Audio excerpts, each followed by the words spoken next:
Welcome to OkState Daily. Casey Porter here, joined by Jay Catch of Locked on Cougars. Did Houston last week, and that was Locked on Cougs, so I'm all messed up here, man. All the new Big 12 teams, Locked on Cougars. Hey, first of all, Jake, welcome to BYU in the Big 12. BYU is one of those teams that has a blue blood brand behind it, so super excited to have you in the conference. Yeah, well, thanks for having me. And yeah, BYU fans have been waiting for the chance to play in this conference for a decade plus, it feels like at this point. And obviously they're living the dream this year and has not necessarily gone according to plan in terms of the overall record. But I can tell you, Cougar fans, very excited to be part of the conference. Were you even more excited when you found out that Utah was joining too, so the Holy War was going to be a conference game? I think that depends on who you talk to. I think it's awesome that Utah and BYU are back in the same conference. I grew up with them playing Thanksgiving weekend annually. It was really fun to see those games, some epic matchups between those two. And the fact that the Utes are jumping in next year means that the fun times are going to be back very, very quickly here. Yeah, no doubt about it. So tell us about the atmosphere there at Lavelle Edwards Stadium there in Provo, Utah. What's it like? What does it say? I know the mountains are in the background. I know my dad's been there quite a bit to officiate, but I've never been there. So when Oklahoma State fans, I know this game this weekend's in Stillwater, but when Oklahoma State fans finally do make it to Provo, what's the atmosphere they're going to see be like? They're going to really enjoy it because it's 63,000 plus in terms of the overall capacity, one of the largest actually, and what will be the new Big 12 next year. If not, actually might be the largest, honestly. And looking forward to obviously having Oklahoma State fans come out here. I can tell you, Oklahoma fans last week. I know that's a bad word to say around these parts when it comes to Oklahoma State, but OU fans were out here in droves last week, and according to social media, they really enjoyed their time out here. Had a really, really good football game between the two. But the thing about it is a raucous environment. The fans get into it. They support their Cougars, but at the same time, they take care of the opposing fans. I know this is becoming a bigger and bigger thing. They actually give out ice cream and brownies to all visiting fans after the first quarter of these games. They call it ice cream diplomacy, Casey. So nice. So when Oklahoma State fans do get their first opportunity to get out here to Provo, I'd encourage them to do it and just enjoy that ice cream because it's actually made on campus by students. They got a student-run creamery that's a part of the university here in Provo. So really, really fun environment. As you mentioned, it sits at the foot of the Wasatch Mountains, one of the more picturesque views you're going to find when it comes to college football environments. So BYU has a bunch of guys that go off for missions, right? And then they come back. So you have kind of an older roster. Would that be correct?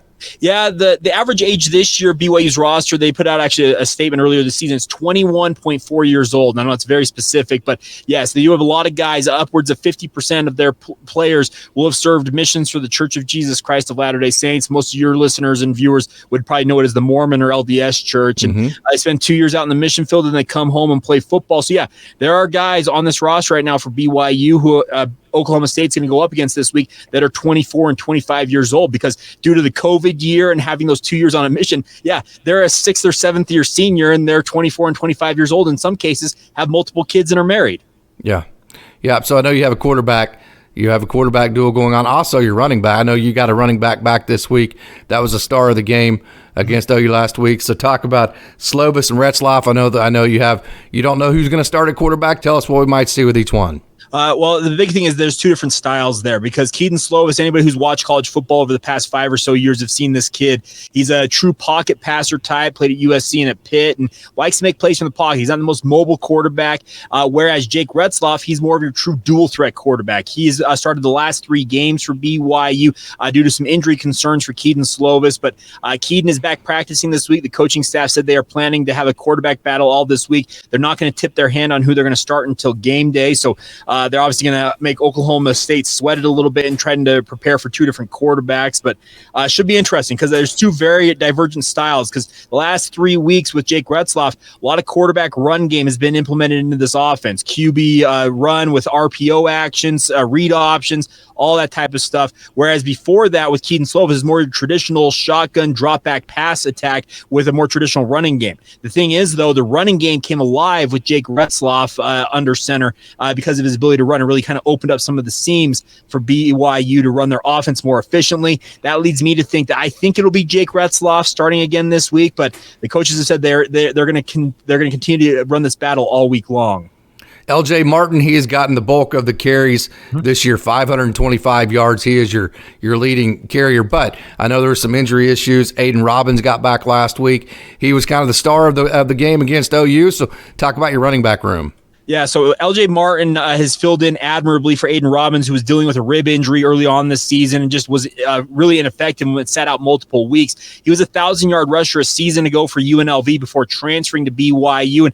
And this past week was finally the first time I think we as BYU fans and media saw Aiden Robbins at his absolute best. 182 yards, was just carving up Oklahoma. It was really astonishing, frankly, because they've struggled to run the football all season long. So the biggest thing is they said that they kind of rode the hot hand in that game. So the nice part is they feel like they've got two very proven options at running back with both Martin and Robbins this week that they can throw at Oklahoma State. And whoever happens to be more effective in game, they'll ride that hot hand because they proved they would do that last week, because LJ Martin only had one carry, if I recall, last week, whereas Aiden Robbins, as I mentioned, a season high for any BYU running back, 182 yards. Awesome. Chase Roberts, Isaac Rex, your two top receivers. The pass game, what does that look like for BYU? The good news is that most of their pass catchers are available this week, if not all of them. That includes Chase Roberts and Isaac Rex, as you mentioned, are the two leading receivers. That also includes Keelan Marion, Cody Epps, Darius Lassiter, and as well as the other backup wide receivers, I guess I should say, guys like Parker Kingston, etc. So they have their full complement of wide receivers going into this game, and that should give Jake Retzloff or Keaton Slovis a lot of weapons to throw the football to, because they're going to need to really have that offense in full gear to take down Oklahoma State, because BYU has struggled mightily on the road in conferences there. In fact, they're actually winless in conference on the road. So they've got to find a way to win a football game to punch their ticket to getting to bowl eligibility. But as we all know, Oklahoma State got plenty of motivation on their own side because they can punch their ticket to the Big 12 title game. I think that's big you said that. This is a huge game for both teams. 5-6 for BYU. That would be huge.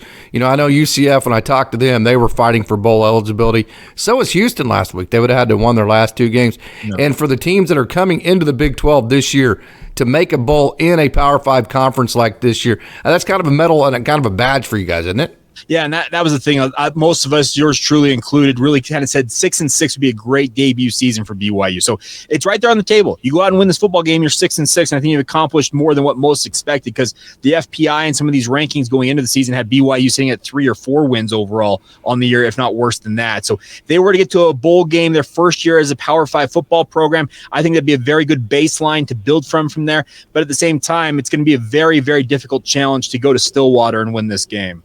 Yeah, what do BYU people know much about Oklahoma State? What's kind of the perception of BYU fans of OSU? Well, I think the biggest thing is BYU fans have just been excited to get to know the Big 12. They travel in droves. You'll see a good contingent of BYU fans in Stillwater, and I know a lot of them will be like, wow, they traveled well from Provo. The funny thing about it is there are members of the LDS faith all over the country, including near and around Oklahoma City, Stillwater, that area, that'll drive out to that football game. You'll see a lot of blue-clad fans in the stands, and the thing about it is, yeah, maybe they're not necessarily the most familiar with Oklahoma State. They know about T. Boone Pickens, obviously, and his philanthropy helping out Oklahoma State and the like, and they know about Mike Gundy, etc. But the nice part is the Cougar fans are really enjoying getting to know this conference. Obviously, they're in their infancy, quote unquote, when it comes to playing in the Big 12, but they've wanted nothing more than to be a member of a Power 5 conference. So I think they're very excited to get out to Stillwater, kind of get a feel for the lay of the land, and hope to have some pretty good matchups in the future, and obviously this Saturday as well. Kalani Sitake, is he pretty popular there? I know he's been there for a while. Great dude.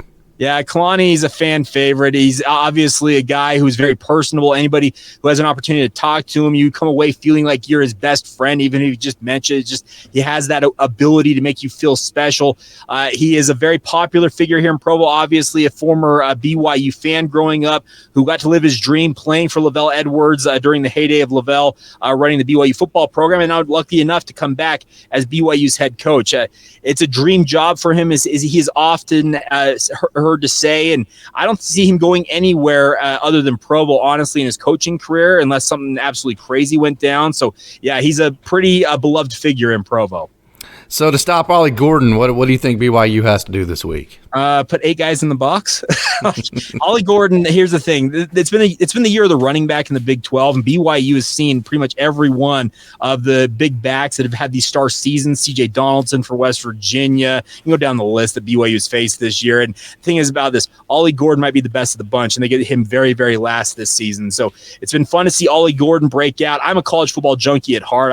I watch games all the time, and watching Ollie Gordon do what he's done this year, it's been really, really fun to see. And BYU's got their work cut out for them because they have struggled to contain the run at times this season, especially of late. So Ollie Gordon is going to be obviously a targeted man in this game, but the bigger thing is you got to get him on the ground. Last question for me. BYU defeats Oklahoma State on the road, becomes bowl eligible if? They win the turnover margin in a significant degree. I'm talking 3 or 4 turnovers forced by BYU against like 0 given up. BYU is 5-0 this season, Casey, when they have won the turnover margin. They're 0-6 when it's even or minus in the turnover margin. It's simple as that for BYU this season. They have feasted on turnovers. Now, that's been an issue in recent weeks. So if they want to win this football game, they've got to go in there, obviously run the football, but the biggest thing to me is they got to win that turnover margin and win it to a significant degree. It's going to be cold and wet. At least that's the forecast for now. Would that favor BYU? BYU, well, out here in Provo, we're sitting in the mid-30s most days right now. It's starting to get cold. Not necessarily as much rain as I see forecast for Oklahoma State. Now, there's been some talk of potentially snow. It's not going to affect BYU that much because when you're up here in the mountains like BYU is, it's part of the territory. So this is a program who's not averse to playing spring ball in the middle of a snowstorm. So it won't necessarily phase them all that much, I don't think. Jake, I appreciate you joining. Hopefully we do this more often, maybe for some different sports. I'm a huge fan of baseball, basketball, all of it. So, hey, maybe I know I got to you a little bit late this year, and it was right up against Thanksgiving. Yeah. So I greatly appreciate you coming on with me so late here tonight as we record this. So hopefully we do this more in the future, and thank you so much for joining O-State Daily, Jake Hatch. Absolutely. Anytime you need me, hit me up. So tell everybody where they can find you here on your Locked On Cougars and all that. Yeah, so Locked On Cougars daily podcast covering all things BYU, similar to what you guys do with O-State Daily. It's on YouTube or wherever you get your podcast. Just search out Locked On Cougars. It's also on social media, Locked On Cougars on Facebook, Instagram, or Twitter. And then you can follow me at my personal Twitter account, or on X, I should say, I guess. Jacob C. Hatch is the handle. Okay, great, Jake. Thanks. Absolutely. Thank you.